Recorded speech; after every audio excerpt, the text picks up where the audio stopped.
Billionaire mocked his wife for being fat. 5 years later, she made him regret it. Sophia didn't just lose her husband the day he called her disgusting. She lost the woman who believed love could survive anything. 5 years later, standing before him unrecognized, she wondered if either of them truly existed anymore. Before we begin today's story, please subscribe. Your support keeps these stories alive and helps us share voices that deserve to be heard. And in the comments, let us know where you're watching from and how this story touched your heart. Sophia Whitmore stood in the marble foyer of what had once been her home, watching movers strip away the last remnants of her life. The divorce papers in her hand trembled, not from tears anymore, those had dried up months ago, but from the exhaustion that had settled into her bones like cement. At 32, she felt ancient. "Ma'am, we need you to sign for the jewelry collection," the lead mover said, avoiding her eyes. Everyone avoided her eyes these days, as if divorce and obesity were contagious conditions. She signed without looking. The jewelry had been apology gifts anyway. Diamond necklaces after business trips that ran too long, sapphire earrings after missed anniversaries. Each piece a beautiful lie. Her phone buzzed. Her sister again. "Please come stay with us. You don't have to do this alone." But she did. She had to learn to be alone because for 10 years, she'd forgotten how. She'd been Mrs. James Whitmore, tech billionaire's wife, charity gala hostess, the woman who'd stood by him when he was debugging code in their studio apartment, surviving on ramen and dreams. The weight of her body felt foreign as she moved through the empty rooms one last time. 240 pounds, the number the doctor had said with clinical detachment last week. The same visit where he'd mentioned her thyroid, her cortisol levels, the word depression, floating between them like an accusation. She paused at the mirror in the master bedroom, forcing herself to look. The woman staring back bore little resemblance to the girl James had married. That girl had been size 6, full of ambition, working 3 jobs to support them both while he built his first app. This woman was unrecognizable, not just in size, but in the defeat written across her features. "You've really let yourself go, Soph," James had said 6 months ago, his disgust barely concealed. "I'm building an empire. I need a wife who represents that." The cruelest part? She'd apologized. Actually apologized for the body that had carried and lost 2 babies, for the weight gained during fertility treatments, for the comfort eating that followed each devastating loss. Across the city, James Whitmore stood floor-to-ceiling windows of his corner office, Manhattan sprawling beneath him like a conquered territory. At 35, he owned it all. The billion-dollar tech company, the penthouse, the private jet, the gorgeous 23-year-old assistant who understood that success required certain sacrifices. "Mr. Whitmore, the divorce settlement has been finalized," his lawyer said over speakerphone. Mrs. Whitmore accepted the initial offer. Of course she did. James didn't turn from the window. Sophia had always been too soft, too willing to settle. It's what had made her perfect when he needed support, and pathetic when he no longer did. His reflection in the window showed a man in peak physical condition. 2 hours in the gym every morning, personal chef, nutritionist. He'd rebuilt himself just like his company. Success required constant optimization, cutting dead weight. "Send her something," he told his assistant, Brittany, who was perched on his desk in a way that was definitely not professional. "Flowers or whatever. Make it seem like I care about the transition." Brittany laughed, the sound like champagne bubbles. "You're terrible." "I'm practical," he corrected. Sophia knew what she was signing up for. "I needed a partner, not a—" He gestured vaguely. Whatever she became. The truth was uglier than even he would admit. Seeing Sophia had started to disgust him, not just her size, but what it represented. The struggle years, the desperation, the version of himself who'd needed her. Every pound she gained reminded him of those ramen dinners, those nights coding until dawn while she worked double shifts to keep their electricity on. His new life required no such reminders. "The charity gala is next week," Brittany mentioned, sliding off his desk with practiced grace. "The tech industry's biggest night. Everyone who matters will be there. We'll make an entrance, James promised. This would be his first major event post-divorce. Time to show the world that James Whitmore only moved forward, only upgraded. As Brittany left, he allowed himself one moment of something. Not regret, exactly, but a flicker of memory. Sophia bringing him coffee at 3 a.m., her eyes bright with faith in his vision. Sophia celebrating their first big contract, dancing in their tiny kitchen. Sophia crying in the bathroom after the second miscarriage, trying to muffle the sound so she wouldn't disturb his work. He pushed the memories away. That was the past. Success meant leaving the past behind. Neither of them knew that in 5 years, they'd meet again. Neither could imagine how completely their positions would reverse. And neither understood that some transformations cut deeper than weight or wealth. They reshape the very soul. When we first meet someone, do we see who they truly are, or just who we need them to be in that moment? Share your thoughts in the comments below. 5 years later, the grand ballroom of the Waldorf Astoria glittered with the kind of ostentatious wealth that made regular rich people feel poor. Tech billionaires, venture capitalists, and their decorative companions moved through the space like exotic fish in an expensive aquarium. The annual Innovation Gala was the event of the year, where deals were made, alliances formed, and power displayed like plumage.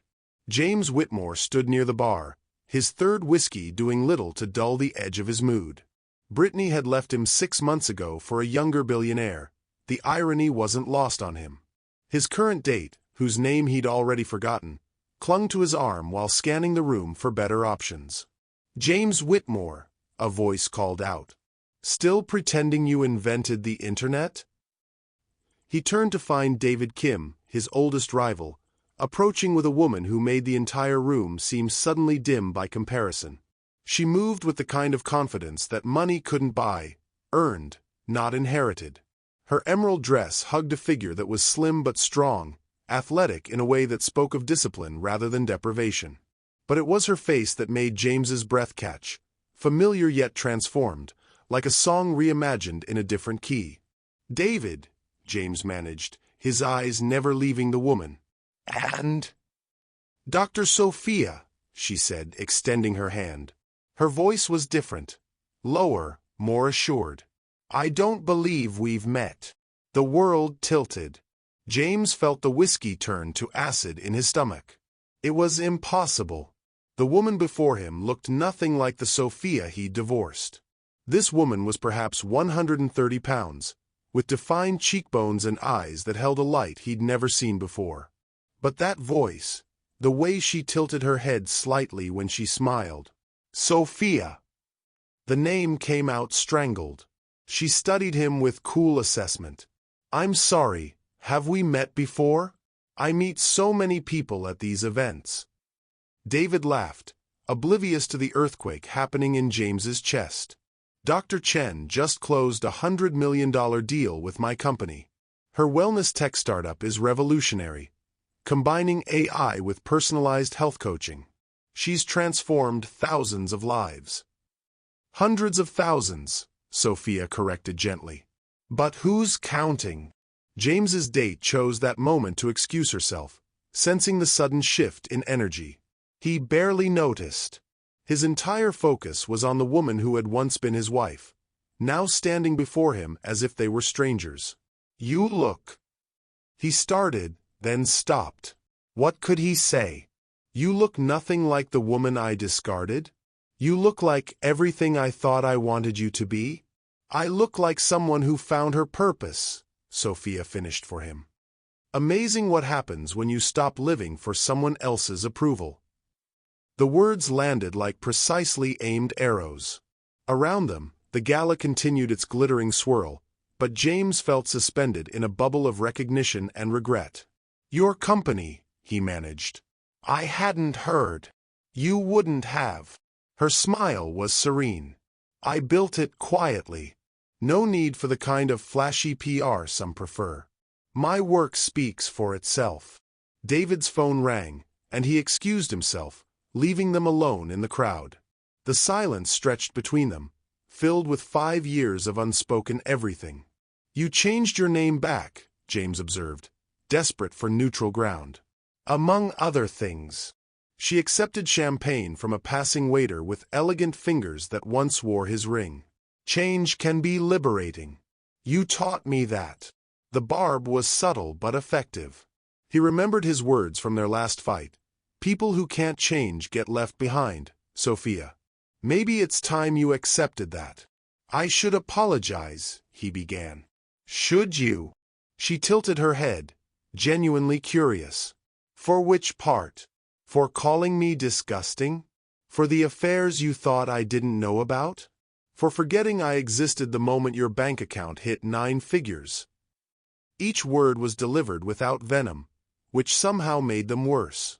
She wasn't angry. She was indifferent. The opposite of love wasn't hate. It was this cool, professional distance. "I was wrong," he said, the words feeling inadequate. "About everything." "Yes," she agreed simply. "You were." A photographer appeared, requesting a photo of the 2 tech titans. Sophia stepped closer for the shot, and James caught her scent. Not the familiar vanilla perfume she used to wear, but something complex and sophisticated. Everything about her had evolved. As the camera flashed, she leaned in slightly. "You know what the funny thing is, James? You were right about one thing. I had let myself go. Not my body, that was just a symptom. I'd let go of my dreams, my ambition, my sense of self. I'd poured everything into you, into us, until there was nothing left of me." The photographer moved on, but she stayed close, her voice soft enough that only he could hear. "So thank you," she continued. "Thank you for showing me exactly how little I meant to you. Thank you for the cruelty that finally woke me up. Thank you for throwing me away. It's the only reason I learned to save myself." She stepped back, her professional smile returning. "It was interesting seeing you again, Mr. Whitmore. Enjoy your evening." As she turned to leave, James found himself reaching out, his fingers barely grazing her arm. "Sophia, wait. Could we talk? Really talk?" She paused, looking down at his hand, then up at his face. For just a moment, he saw a flicker of the woman who used to love him. Vulnerable, open, hopeful. Then it was gone, replaced by someone stronger. "We just did," she said gently, removing his hand. "Goodbye, James." He watched her walk away, her departure creating a wake that seemed to pull all the air from his lungs. Around him, the gala continued its dance of wealth and power, but James felt suddenly poor in ways his billions couldn't touch. He'd spent 5 years telling himself that letting Sophia go was the smartest move he'd ever made. Now, watching her disappear into the crowd, he wondered if it had been the stupidest. The bartender appeared at his elbow. "Another whiskey, Mr. Whitmore?" "Make it a double," James said, his eyes still searching the crowd for a glimpse of emerald green. "Actually, just leave the bottle." The week following the gala, James Whitmore found himself doing something he hadn't done in years. Obsessing. His usual morning routine, gym, protein shake, market reports, felt hollow. Instead, he sat in his home office, laptop open to Victoria's company website, trying to piece together the 5 years he'd missed. Vita Life Technologies. The name itself felt like a rebuke. She'd built something about life, about vitality, while he'd spent those same years accumulating wealth that suddenly felt meaningless. The company bio was sparse, professional. No mention of her marriage, her divorce, her transformation. Just cold facts. Founded 5 years ago. Proprietary AI technology.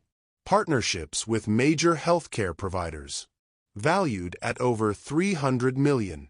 His phone buzzed. Another text from his current girlfriend, if he could even call her that. Someone he'd met at a club, someone young and eager and utterly forgettable. He deleted it without reading. "Mr. Whitmore, your 9 a.m. is here," his assistant announced through the intercom. "Cancel it," he said, still staring at Victoria's corporate headshot. She looked directly at the camera, unflinching. Cancel everything today. There was a pause. Sir, you have the Samsung merger discussion at. I said cancel everything. He closed the laptop and moved to the window. Manhattan stretched below, the same view that had once made him feel like a king. Now it felt like a prison of glass and steel. Somewhere in this city, Victoria was living a life he knew nothing about. The thought was intolerable. Across town, Victoria stood in her company's conference room, watching her team present quarterly projections. The numbers were excellent. User retention up 40%, expansion into 3 new markets, a potential IPO on the horizon. She should have been thrilled. Instead, she felt the familiar tightness in her chest that had appeared the moment she'd seen James at the gala. Dr. Chen. Her CFO was looking at her expectantly. Your thoughts on the expansion timeline? She forced herself to focus. Aggressive but achievable. Let's move forward with the Seattle launch first, then reassess. The meeting continued, but her mind kept drifting. She'd spent 5 years building walls around her heart, brick by brick. One conversation with James and she could feel the mortar cracking. Not because she still loved him, that delusion had died long ago, but because seeing him had reminded her of who she used to be, the woman who believed love could conquer everything, who thought sacrifice was the same as devotion. Her phone lit up with a text from David Kim. James has been asking about you. Wanted your contact info. I didn't give it to him, but thought you should know. She deleted the message. Of course James was asking about her. He'd always wanted what he couldn't have, valued what he'd already lost. It was his pattern. She just hadn't seen it when she was the one he claimed to value. Dr. Sophia, her assistant, Maya, appeared in the doorway as the meeting concluded. There's a delivery for you. The courier says it's urgent. Victoria followed Maya to the reception area, where an enormous arrangement of white orchids waited. Exactly the kind she'd had at their wedding. The card was in James's handwriting. I remember everything. Can we talk? Jay. Should I put them in your office? Maya asked. No. Victoria's voice was steady. Donate them to the hospital. The children's ward could use something beautiful. Maya hesitated. They're quite expensive. I know exactly what they cost, Victoria said quietly. Everything with James had a cost. She'd just been too blind to see the price tags before. Back in her office, she tried to lose herself in work, but the morning's encounter kept intruding. Her therapist had warned her this might happen, that seeing James again could trigger old patterns, old wounds. But knowing it intellectually and feeling it were different things. Her computer pinged with an email. James had found her work address. Victoria, I know I have no right to contact you, but I can't stop thinking about our conversation. You said I taught you something. The truth is, you taught me everything that mattered. I was just too stupid to learn. Would you consider having dinner? Just to talk. I have things I need to say, apologies that are 5 years overdue. James. She read it twice, then closed her laptop. The old Victoria would have responded immediately, would have parsed every word for hidden meaning, would have hoped. This Victoria had learned the difference between words and actions, between apologies and change. Her phone rang. Her personal trainer, confirming tomorrow's session. After she hung up, she looked at her reflection in the office window. The woman staring back was strong, successful, whole. She'd built this life from the ashes of her marriage, carved this body from the ruins of her self-worth. Every morning run, every therapy session, every small victory had been a step away from the woman who'd accepted crumbs and called them a feast. But if she was truly over him, why did the orchids matter? Why did his email make her hands shake? A knock on her door interrupted her thoughts. David Kim entered, looking uncharacteristically serious. I hope I'm not overstepping, he began, but I've known James for 15 years. I watched what he did to you, even if I didn't know it was you until recently. He's not a bad person, but he's broken in ways that break other people.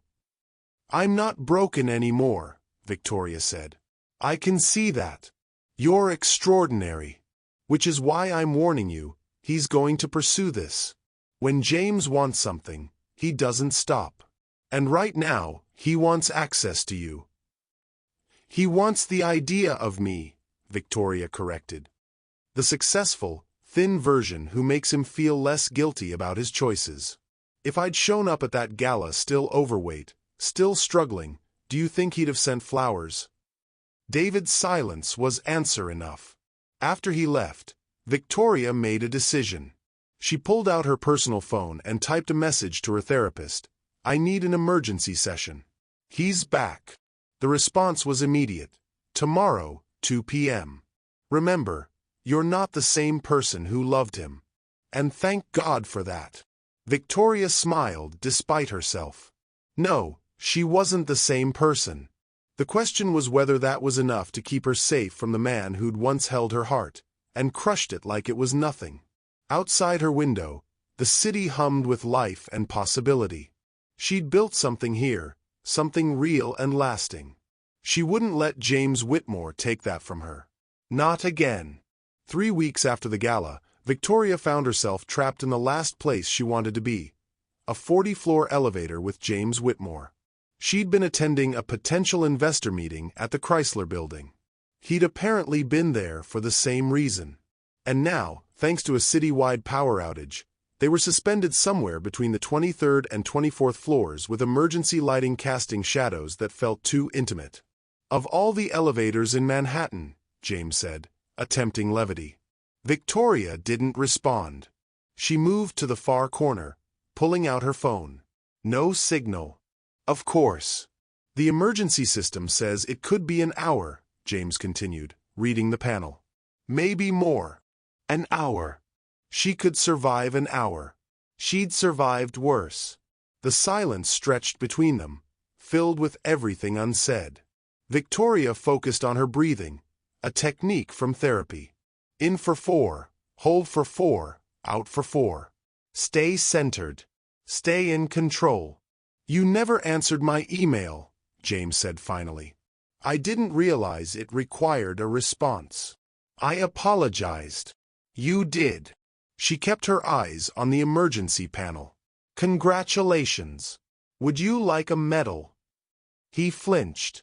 I'm trying here, Victoria. No. She turned to face him fully. You're performing. There's a difference. You see something you want, the new, improved version of your ex-wife, and suddenly you're sorry? Where was this apology when I was crying myself to sleep? Where was it when I was in therapy trying to understand why my husband found me repulsive? The emergency lights flickered, and for a moment they were in darkness. When they came back on, James had moved closer. Don't, she warned. He stopped. I know I hurt you. Hurt me. A laugh escaped her, sharp and bitter. You destroyed me, James. Systematically. Deliberately. You took a woman who loved you more than life itself and convinced her she was worthless. Do you know what that does to a person? Tell me, he said quietly. No. You don't get that from me anymore. My pain is not your absolution. The elevator shuddered slightly, and instinctively, they both reached for the walls. In the movement, Victoria's blazer shifted, revealing a scar on her collarbone, thin, surgical, precise. James's eyes caught it. What happened? She pulled her jacket closed. Life happened. The kind you're not part of anymore. But he kept staring, and she saw the moment he began calculating. The timeline, her transformation, the scar. His face went pale. Victoria, were you sick? Stop. The weight loss, the scar. God, did you have surgery because of what I said? Did I drive you to? Stop. Her voice was ice. You don't get to make my journey about you. You don't get to claim credit for my success or blame for my struggles. Yes, I had surgery. Yes, I got sick first. Thyroid cancer, if you must know. Caught early, fully treated. The weight loss started as a side effect of treatment, but I chose to continue it. I chose to get healthy. I chose to rebuild. Every single choice was mine, not yours. The revelation hung between them like a physical presence. James looked stricken, his usual composure shattered. Cancer, he repeated. You had cancer and I wasn't there. You weren't there when I was healthy, Victoria pointed out. Why would illness have changed that? Because I vowed to be there in sickness and health. Vows. She shook her head. You broke those long before the papers were signed. Every time you looked at me with disgust. Every time you stayed late at the office to avoid coming home to your fat wife. Every time you made me feel like I was failing you by existing in my body. The elevator shuddered again, then began to descend slowly. The power was returning. I don't know how to fix this, James said, his voice raw. You can't. That's what you don't understand. Some things can't be fixed, James. They can only be survived. The elevator doors opened to reveal building security and emergency personnel. Victoria stepped out first, grateful for escape. But James followed. Victoria, please. Just one dinner. Let me. Let you what? She turned in the lobby, aware they were drawing stares. Let you feel better about yourself? Let you pretend you're not the kind of man who abandons his wife when she doesn't meet his aesthetic standards. I loved you, he said desperately. You loved a version of me that existed to serve you. The moment I needed you to love me as I was, flawed, struggling, human, you couldn't. That's not love, James. That's ownership. She started to leave, but his next words stopped her. I still dream about you. Not like you are now. Like you were when we were happy. When we were building something together. Before I ruined everything with my ego and stupidity. Victoria turned back slowly. For the first time since the gala, she really looked at him. He was thinner than she remembered, his face drawn. Success, she realized, hadn't made him happy. It had just made him rich. We were never building something together, James, she said gently. I was building you. And you let me, until you didn't need me anymore. I need you now, he admitted. No. You need forgiveness. You need to believe you're not the villain in your own story. But I can't give you that. My forgiveness is for me, not you. And I'm still working on it. The lobby was clearing, people returning to their offices as power was restored throughout the building. Victoria checked her phone. 17 missed calls from her team. I have to go, she said. My company needs me. Will I see you again? She considered the question. New York's smaller than we think. But James, next time you see me, just keep walking. We're strangers now. Let's keep it that way. As she left, Victoria felt something shift inside her chest. Not healing, that would take more time. But a loosening of the grip the past had on her. She'd said what needed saying. She'd stood in her truth. In the Uber back to her office, she caught her reflection in the window. The woman staring back looked tired but unbroken. Tested but not defeated. Her phone buzzed with a text from her therapist. How did the investor meeting go? She typed back, complicated. But I handled it. Good. Remember, you're not responsible for his feelings. I know, she wrote. And for the first time, she truly meant it. When forced to confront our past, do we see how far we've come or how much still holds us back? Share your story with us in the comments below. The charity auction for children's cancer research was exactly the kind of event Victoria usually avoided. Too many memories, too much pain. But her oncologist had asked personally, and she couldn't refuse the woman who'd saved her life. She stood near the silent auction tables, bidding on a weekend spa package she'd probably never use, when she heard a familiar laugh. James was across the room, surrounded by the usual suspects, tech bros and their interchangeable dates. She turned to leave, but a voice stopped her. Victoria! Victoria! She turned to find Dr. Patricia Morse, her fertility specialist from 8 years ago. The woman who'd held her hand through 2 miscarriages, who'd been there when Hope died the second time. "Dr. Morse," Victoria managed, her throat tight. "I thought that was you. You look wonderful, dear. How are you?" How to answer that? "I'm well. Running a company now. Life is different." Dr. Morse's eyes were kind. "I heard about the divorce. I'm sorry. James seemed so devoted during your treatments." Victoria's smile felt brittle. People change. Indeed. Though I must say, I never understood his sudden insistence on stopping treatments. You had excellent chances with the new protocol we discussed. The words hit Victoria like ice water. His insistence? Dr. Morse looked confused. "Yes, he called to cancel your next appointment. Said you'd both decided to stop trying. I was surprised. You'd been so determined, even after the losses." The room tilted. Victoria gripped the auction table. "He told me the doctor said we should stop. That my body, that I couldn't." Understanding dawned on Dr. Morse's face, followed by horror. "Oh, my dear. No. I never. Your body was perfectly capable. The miscarriages were chromosomal issues, not maternal. I would never have suggested stopping. 8 years of believing she was broken. 8 years of carrying the weight of failure. And it had been a lie." "Excuse me," Victoria whispered, moving blindly toward the exit. She needed air, space, distance from this revelation that rewrote her entire history. She made it to the hotel's rooftop garden before the tears came. Not gentle tears, ugly, wrenching sobs that felt pulled from somewhere deep and wounded. She'd grieved her babies, her marriage, her sense of worth. But this betrayal cut deeper than all of it.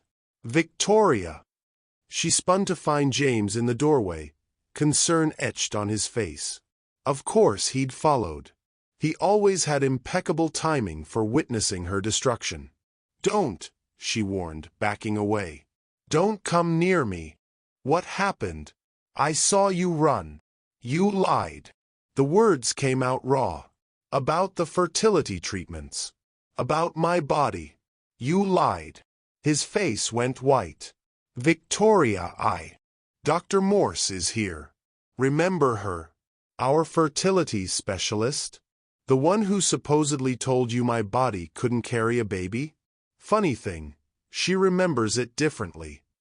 James closed his eyes. "Let me explain." "Explain. Explain how you unilaterally decided we should stop trying. How you let me believe I was broken. How you watched me blame myself for 8 years." "I was trying to protect you," he said desperately. "You were destroying yourself. The hormones, the depression after each loss. That was my choice to make." She was shaking now. "My body, my pain, my choice. But you took that from me. Just like you took everything else. I had the company to think about. The stress was affecting everything. I needed." "You needed," she repeated. "Always what you needed. Did it ever occur to you that maybe I needed to keep trying? That maybe being a mother mattered more to me than being thin or pretty or convenient for your schedule?"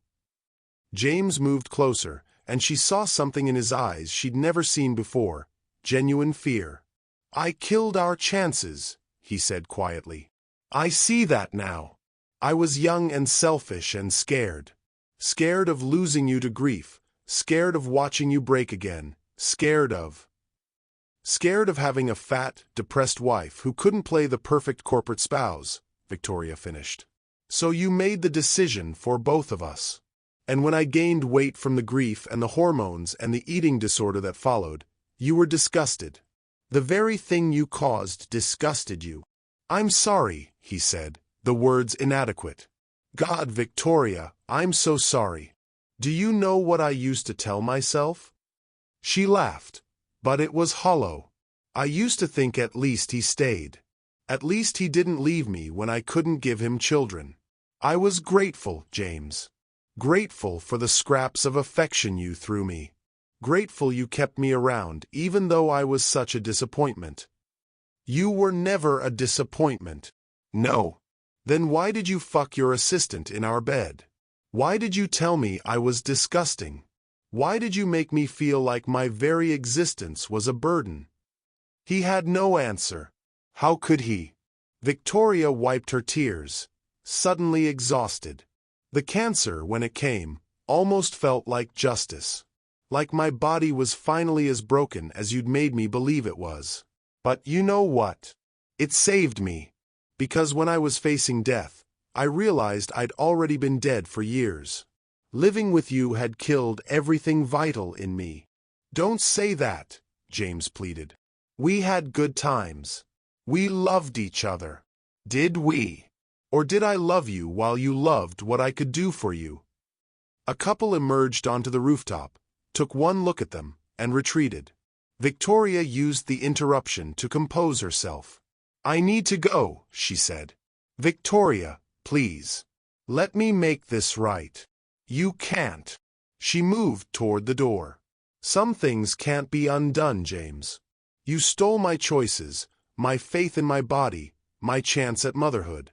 You don't get to make that right with flowers and apologies. Then what do you want from me? She paused at the doorway, considering. I want you to live with it. The way I've had to live with it. I want you to know that you had something precious, a woman who would have moved heaven and earth for you, and you destroyed her because she inconvenienced you. I want you to understand that your billions can't buy back what you threw away. I understand, he said brokenly. No, Victoria said softly. You don't. But maybe someday you will.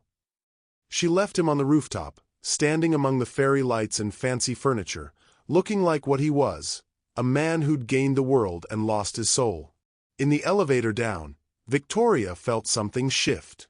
The truth, ugly as it was, had set something free in her. She wasn't broken. She'd never been broken. She'd been betrayed, manipulated, gaslit into believing she was less than. But broken. No. Her phone buzzed. A text from her assistant about tomorrow's board meeting. The company she'd built from nothing. The life she'd created from ashes. The future that belonged only to her. She straightened her shoulders and walked back into the ballroom. She had a charity to support, a life to live, a self to continue becoming. James Whitmore had taken enough from her. He wouldn't take tonight too. The call came at 3 a.m., jarring Victoria from restless sleep. Unknown number, but something made her answer. Ms. Chen, this is St. Luke's Hospital. You're listed as James Whitmore's emergency contact. He's been in an accident. The world stopped. Is he? He's stable but injured. He's asking for you. She should have said no. Should have told them to call someone else. His lawyer, his current girlfriend, anyone but her. Instead, she heard herself asking for the room number. 40 minutes later, she stood outside his hospital room, questioning her sanity. Through the small window, she could see him, bandaged, bruised, somehow smaller in the hospital bed. His eyes were closed, machines beeping steadily around him. You came. She jumped. He was awake, watching her with eyes that held none of his usual bravado. They said you asked for me, she said from the doorway. I did. Though I didn't think. Thank you. Against her better judgment, she entered the room. What happened? Drunk driver. Ran a red light. He tried to shift and winced. 3 broken ribs, concussion, various other damage. They say I'm lucky. Why am I still your emergency contact, James? He was quiet for a long moment. Because in 5 years, I never found anyone else I trusted to show up at 3 a.m. The honesty caught her off guard. She sat in the visitor's chair, maintaining distance. Your girlfriend. There's no girlfriend. Hasn't been for months. Turns out dating women who only want your money gets old fast. His laugh turned into a cough. I know. Karma's a bitch. They sat in silence, the hospital sounds creating an oddly intimate cocoon.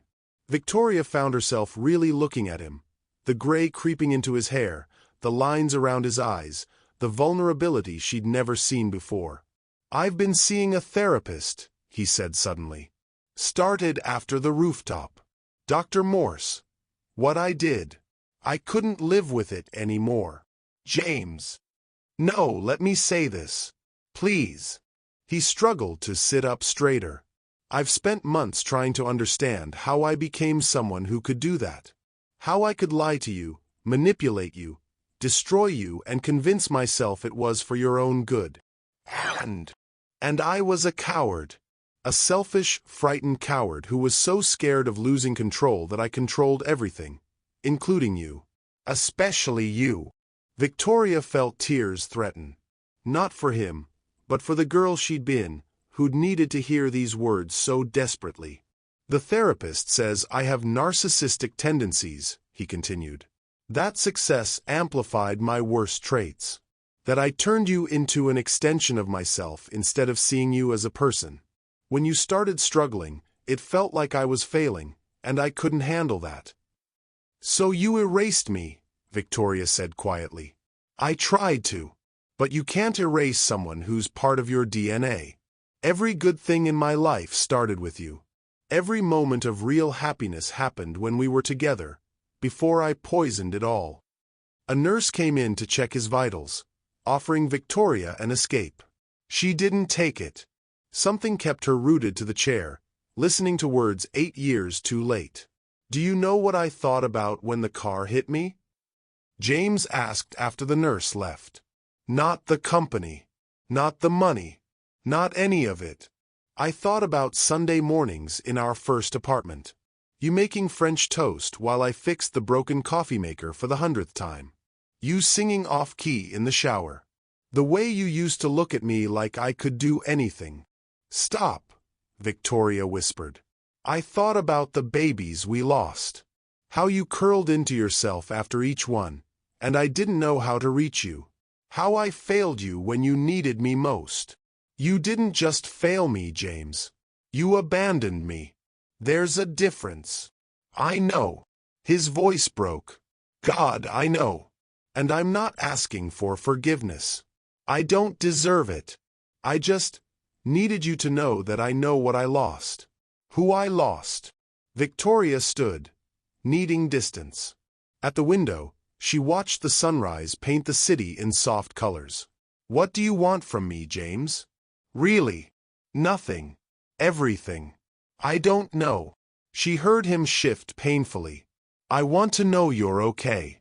That despite everything I did, you found happiness." "I found myself," she corrected.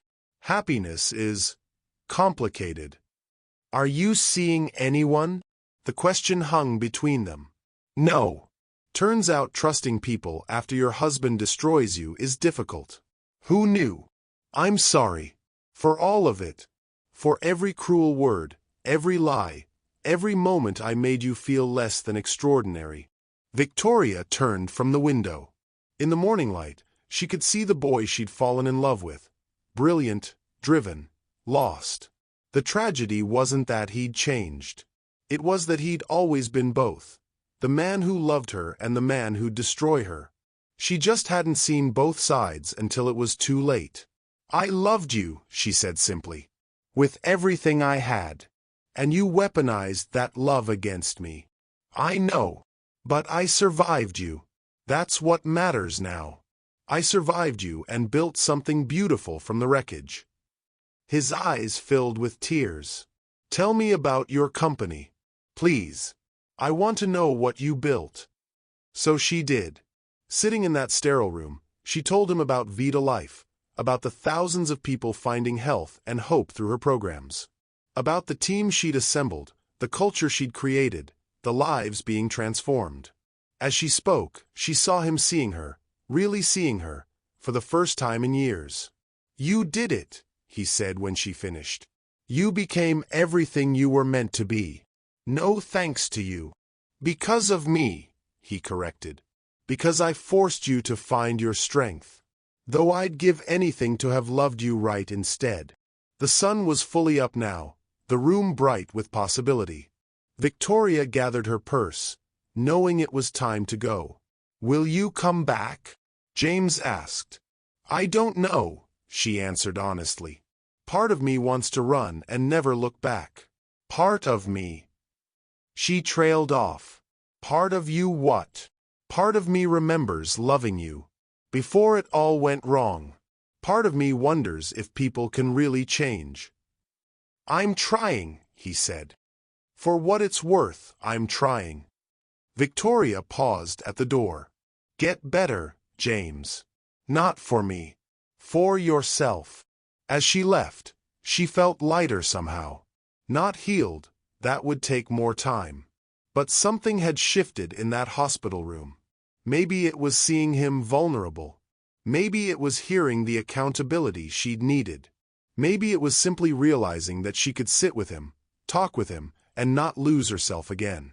Her phone buzzed with messages from her team, her life calling her back. But for just a moment, she stood in the hospital corridor, allowing herself to feel the complicated truth. She had loved him. He had destroyed her. She had survived. And maybe, just maybe, they were both different people now. Whether that mattered remained to be seen. Can understanding someone's brokenness help us heal from the wounds they caused, or does it simply complicate our pain? Share your thoughts in the comments below. 6 weeks after the hospital visit, Victoria had almost convinced herself she could handle this strange new dynamic with James. He'd been texting, not pushing, just checking in, sharing therapy insights, sending articles about companies she might find interesting. Felt like friendship, maybe. Like two people who'd shared history finding a new way to exist in each other's orbit. She should have known better. The video appeared on her phone during a board meeting, sent by her friend Lisa with a message. I'm so sorry. Thought you should see this before it goes viral. Victoria excused herself, stepping into the hallway to watch.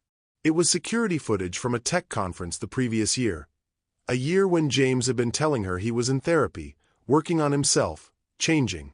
In the grainy footage, James stood at a hotel bar with a group of men she recognized as industry power players. The audio was clear enough. Seriously, Whitmore, how'd you land that Brazilian model? She's half your age. James's laugh was the one she knew too well, the performative one he used when playing the alpha CEO. Trade secret, boys. But let's just say upgrading from the old model to the new one was the best business decision I ever made. Harsh, man. What about the ex? Victoria. James took a drink. Look, I loved her when we were broke. But success changes things. You can't have a Ferrari lifestyle with a minivan wife. She let herself go, got all weepy about kids we couldn't have. Depression's not sexy, gentlemen. The men laughed. Victoria's hands shook. Best thing I ever did was cut that dead weight, James continued. Though I hear she's lost some pounds now. Too little, too late. Can't turn a Honda into a Lamborghini, no matter how much you modify it. The video ended. Victoria stood in the hallway, feeling the careful reconstruction of the last 6 weeks crumble. Every text, every moment of vulnerability, every sign of change. Lies. All lies. Her assistant appeared. Dr. Chen? The board is waiting. Tell them I'm ill, Victoria managed. Reschedule. She made it to her office before the rage hit. Not tears. She was past tears. This was pure, clean fury. At him for being exactly who she'd always known he was. At herself for almost believing he could change. Her phone rang. James. You've seen it, he said immediately. The video of you comparing me to a Honda? Yes, James, I've seen it. It's not what it looks like. It's exactly what it looks like. Her voice was deadly calm. You, performing masculinity for your brothers. You, reducing 10 years of marriage to a car metaphor. You, showing exactly who you are when you think I'm not watching. That was a year ago. Before therapy, before you needed something from me again. Before you realized the Honda had become a Tesla and suddenly you were interested. That's not fair. Fair. She laughed, sharp and bitter. You want to talk about fair? Fair would have been honoring your vows. Fair would have been supporting me through pregnancy loss instead of secretly canceling treatments. Fair would have been basic human decency. I was drunk. Those guys, they expect. Stop. Just stop. Do you hear yourself? Still making excuses. Still everyone else's fault. Still the victim in your own story. Silence on the line. Then, what do you want me to say? Nothing. Absolutely nothing. You've said enough. To me, about me behind my back. I'm done listening. Victoria, please. The hospital, these weeks, they meant something. You know they did. They meant I'm still capable of compassion, even for someone who destroyed me. They meant I'm human enough to sit with you in your pain, even after you abandoned me in mine. But meaning something and trusting you again? Those are different things. I'm getting help. Real help. Good. Do it for your next victim. Because that's what we are to you, James. Victims. Conquests. Accessories to your success story until we're not useful anymore. That's not true. Honda to Lamborghini, James. Your words. Your truth. And you know what? You were right about one thing. I was a Honda, reliable, steady, there whenever you needed me. But you were wrong about the rest. I didn't need modification. I needed someone who could see my value without needing me to transform into something else. Her office door opened. Maya stood there with concern written on her face. Dr. Chen? Is everything all right? Victoria held up a finger, asking for one more moment. I'm done, James. Done with the apologies, done with the therapy updates, done with whatever this has been. You want to know the difference between us? When I changed, it was to save myself. When you change, it's to get what you want. And what you want is absolution I can't give you. I love you, he said desperately. No. You love the idea of me forgiving you. You love the possibility of erasing your guilt. You love the narrative where you're not the bad guy. But me, the actual person. You've never loved me. You loved what I did for you. And when I stopped doing it, you threw me away. That's not the saddest part. Victoria interrupted. For a moment, I almost believed you'd changed. Almost let myself hope that people could grow, could become better. Thanks for the reminder that some people just become better at pretending.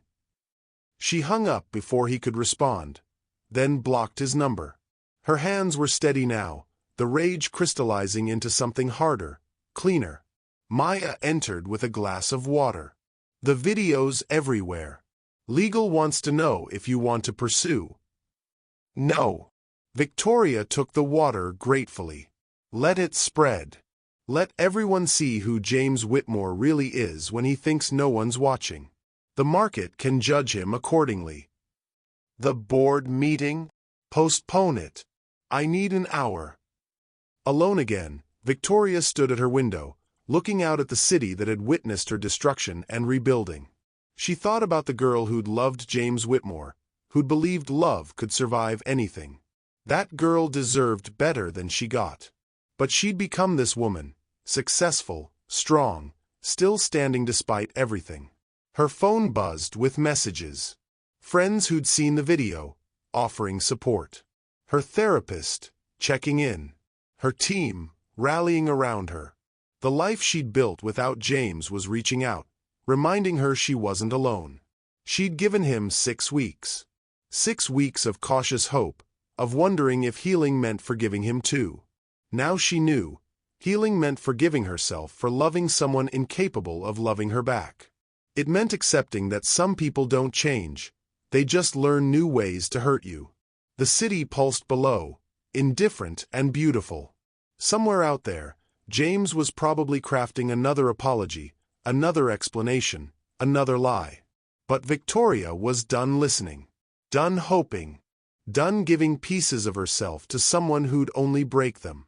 She had a company to run, a life to live, a self to protect. James Whitmore had taken enough. He wouldn't take any more. The shatter point had come and gone. And this time, she was the one walking away whole. 3 months passed in blessed silence. Victoria threw herself into work, expanding Vita Life into European markets, speaking at conferences, building something that mattered. The video scandal had actually helped. Investors saw her as a survivor, a phoenix. James's reputation, meanwhile, had taken the hit it deserved. Then came the call that changed everything. "Ms. Chen, this is Dr. Patricia Morse. I'm calling about James Whitmore. He's listed you as his medical proxy." Victoria's blood ran cold. "Still, I haven't. We haven't spoken in months. I'm afraid he never updated his paperwork. Ms. Chen, James has been diagnosed with acute liver failure. He's on the transplant list, but his condition is deteriorating rapidly. He's asking for you." The universe, Victoria thought bitterly, had a cruel sense of humor. She found herself once again in a hospital corridor, wrestling with choices she shouldn't have to make. Through the ICU window, James looked like a shadow of himself. Gaunt, yellow-tinged, connected to machines that seemed to breathe for him. 5 minutes, she told the nurse. That's all. He was awake, barely. His eyes found hers with effort. "You came," he whispered. "I'm removing myself as your proxy," she said without preamble. "Your lawyer can." "Please." The word cost him. "Just listen. 1 minute." Against every instinct she sat. The chair was the same uncomfortable plastic as last time. Everything was the same, except now he was dying. "The drinking got worse," he admitted. "After the video, after you blocked me. Funny thing about rock bottom, there's always further to fall." "James, I'm not asking for pity. I did this. Every drink, every choice, every burned bridge. I did it all. Then why am I here?" He struggled to focus. "Because I need to tell you something. About the babies."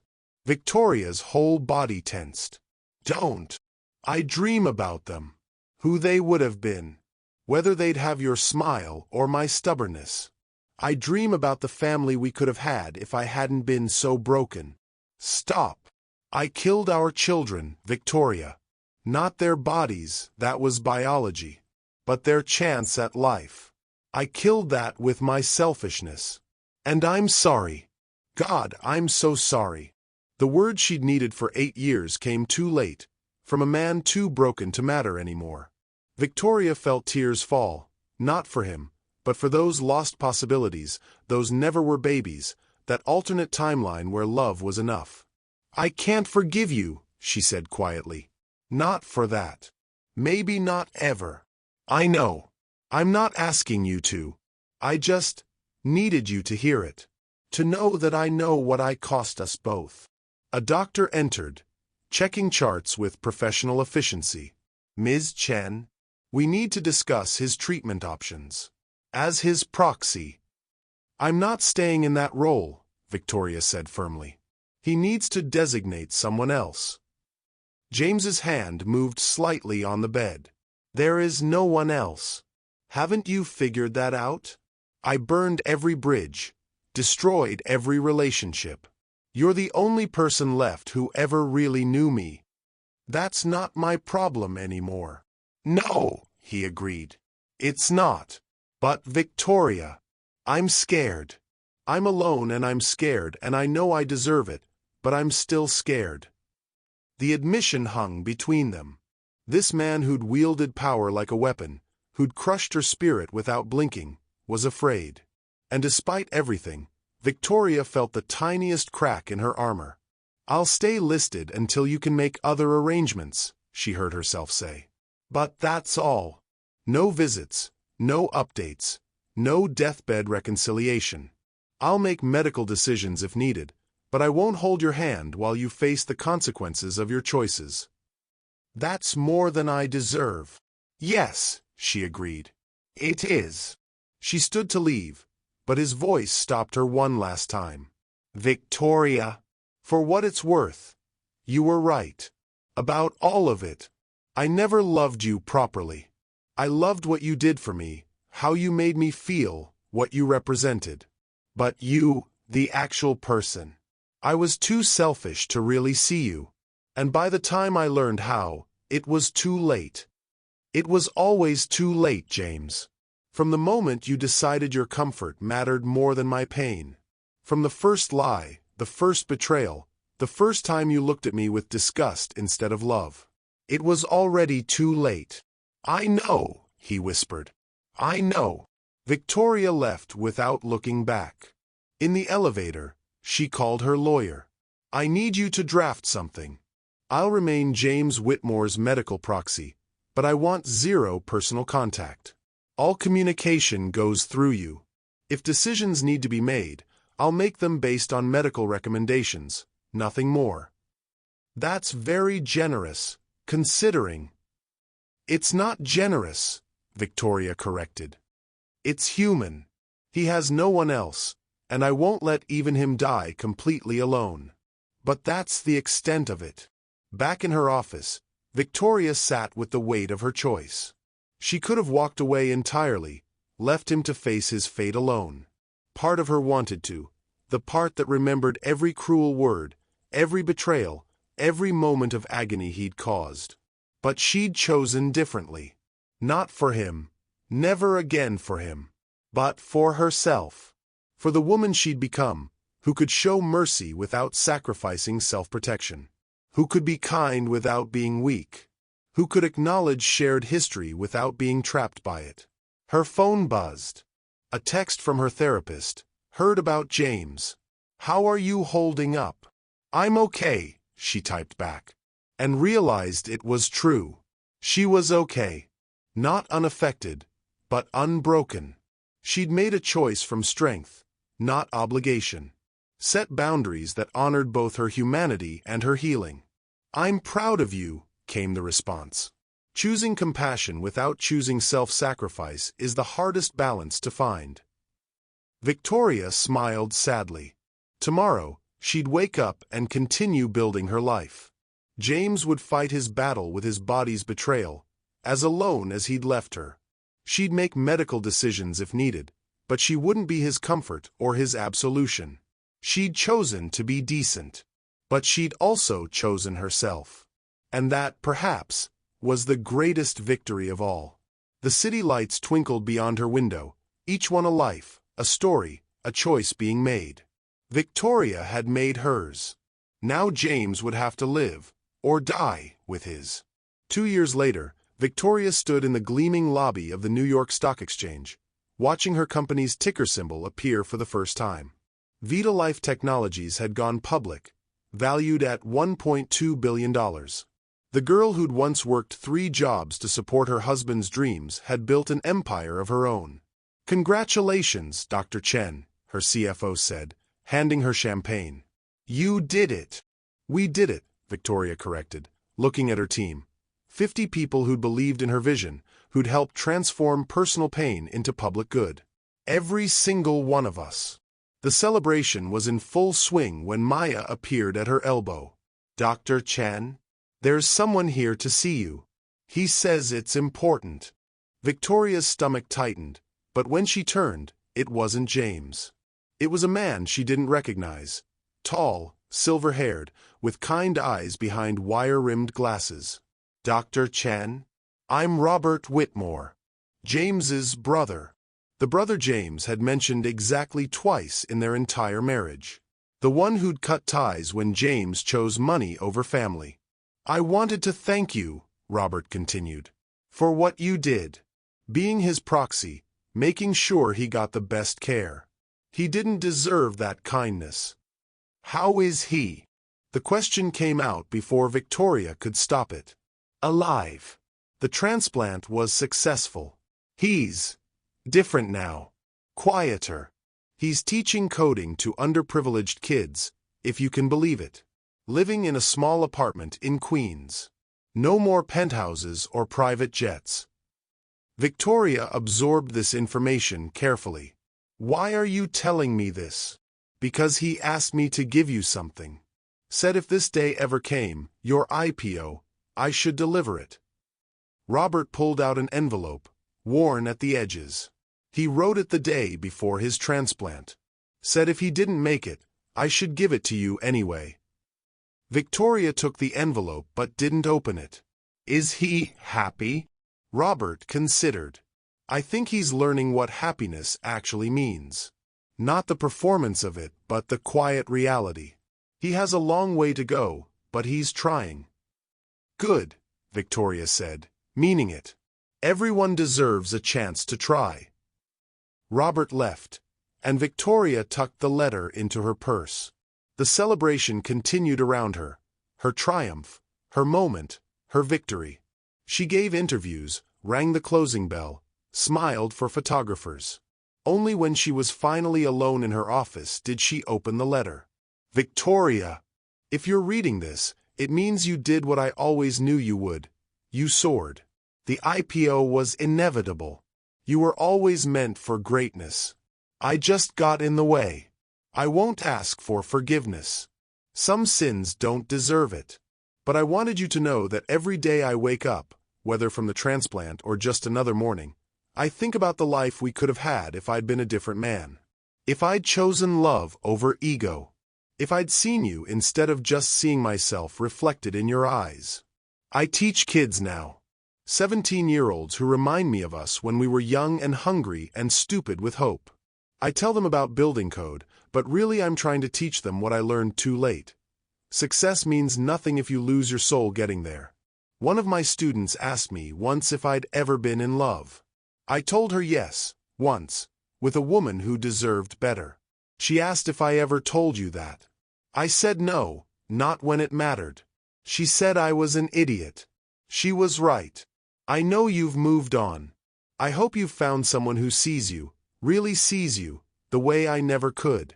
Someone who knows that your worth has nothing to do with your size or your ability to bear children or your willingness to sacrifice yourself for their dreams. Someone who understands that loving you is a privilege, not a possession. I'm not that man. I never was. But I'm trying to become someone who could deserve a woman like you, even if I never get the chance to prove it. Your company will change lives. It already has. Every person who finds healing through your work is a testament to your ability to transform pain into purpose. I'm proud of you, Victoria. I have no right to be, but I am. Be happy. You've earned it 1,000 times over. The man who loved you wrong. James. Victoria read it twice, then set it aside. Through her window, the city sparkled with possibility. Somewhere out there, James was teaching teenagers to code, living a smaller life, maybe learning what love actually meant. She hoped he was. Everyone deserved redemption, even if it came too late for them. Her phone rang. David Kim, calling to congratulate her. Celebration dinner, he asked. My treat. Though I guess you can afford your own dinners now. Actually, Victoria said, surprising herself. Yes, I'd like that. She'd been saying no to David for months, keeping everyone at arm's length. But maybe it was time to try again. Not with someone broken who needed fixing, but with someone whole who simply wanted to know her. As she prepared to leave, Victoria caught her reflection in the window. The woman looking back was neither the desperate girl who'd loved James nor the broken woman he'd discarded. This was someone new, forged in fire, refined by pain, but ultimately defined by her own choices. She'd lost weight and found herself. Lost a husband and found a purpose. Lost her innocence about love and found her power to heal others. The letter went into her desk drawer, not thrown away, but not carried either. It was part of her story, but it wasn't her story anymore. Ready for dinner? David asked when she met him in the lobby. Yes, Victoria said, and meant it. Ready for dinner, for possibility, for whatever came next. As they walked into the New York evening, Victoria felt the last chains of her past fall away. She'd loved, lost, survived, and thrived. She'd shown mercy to someone who'd shown her none. She'd built something beautiful from the ashes of something broken. And now, finally, she was free. The city embraced them with its lights and noise and endless potential. Somewhere, James was learning to live with his choices. Somewhere, the children they'd never had existed in the space between what was and what might have been. But here now, Victoria Chen walked into her future, not as anyone's wife or ex-wife, but as herself. Whole, healed, ready to love again, but this time with wisdom earned through fire. The girl who'd believed love conquered all was gone. In her place stood a woman who knew that sometimes the greatest love story is the one you write with yourself. Choosing healing over hatred, purpose over pain, and hope over the heavy weight of what was. She'd made James regret losing her by becoming someone he could never have back. But more importantly, she'd become someone she was proud to be. And that, in the end, was the only victory that mattered. When we transform our deepest pain into our greatest purpose, do we redeem not just ourselves but also the love that was lost along the way? Share your thoughts below.